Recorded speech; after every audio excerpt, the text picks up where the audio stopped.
Selamat pagi, perkenalkan nama saya Anastasia Bano dari Prodi Pendidikan Bahasa Inggris semester kedua angkatan 2021.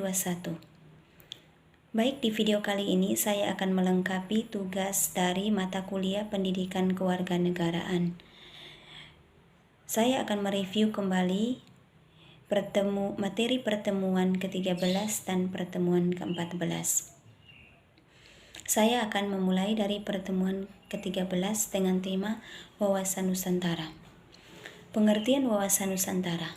Wawasan Nusantara adalah cara pandang dan sikap bangsa Indonesia mengenai diri dan lingkungannya yang beragam dan berdasarkan Pancasila dan Undang-Undang 1945. Salah satu contohnya adalah warga negara wajib menjaga kesatuan dan persatuan, menghargai semua perbedaan demi tercapainya tujuan nasional, seperti dalam semboyan Bhinneka Tunggal Ika, berbeda-beda namun tetap satu. Wawasan Nusantara biasa digunakan juga sebagai pedoman, motivasi, dorongan dalam menentukan kebijaksanaan, keputusan, tindakan dalam penyelenggaraan negara, baik itu di tingkat pusat, daerah, maupun bagi seluruh rakyat Indonesia. Khususnya dalam kehidupan bermasyarakat, berbangsa, dan bernegara. Dengan mencapai tujuan nasional, Wawasan Nusantara juga memiliki dua tujuan utama.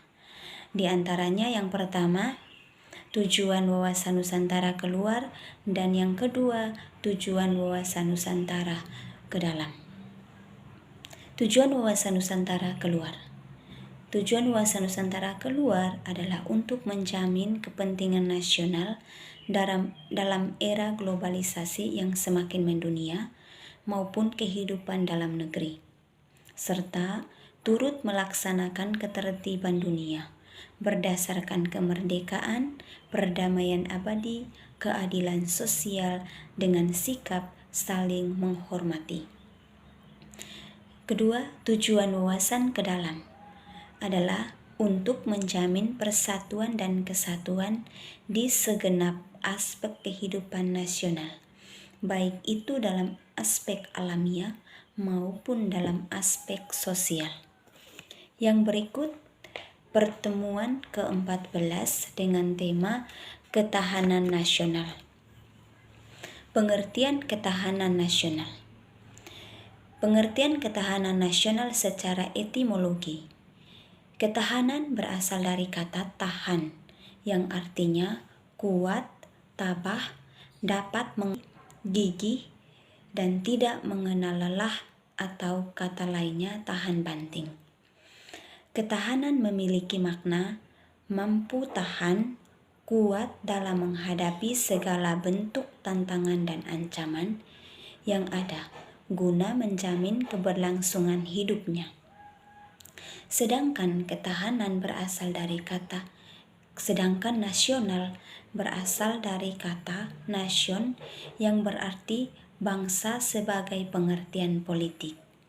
Jadi, secara etimologi, ketahanan nasional dapat diartikan sebagai mampu, kuat, dan tangguh dari sebuah bangsa dalam pengertian nasional. Sedangkan ketahanan nasional dalam konsep 1968 adalah sebuah keuletan dan daya tahan dalam menghadapi segala macam kekuatan, baik itu berasal dari luar maupun dari dalam, baik itu secara langsung maupun secara tidak langsung, yang pastinya akan membahayakan kelangsungan hidup bangsa dan negara Indonesia. Ketahanan nasional pada umumnya berpedoman pada wawasan nasional atau wawasan Nusantara.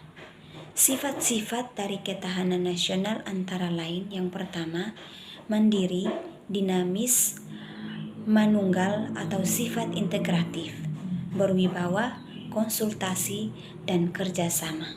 Sekian dan terima kasih.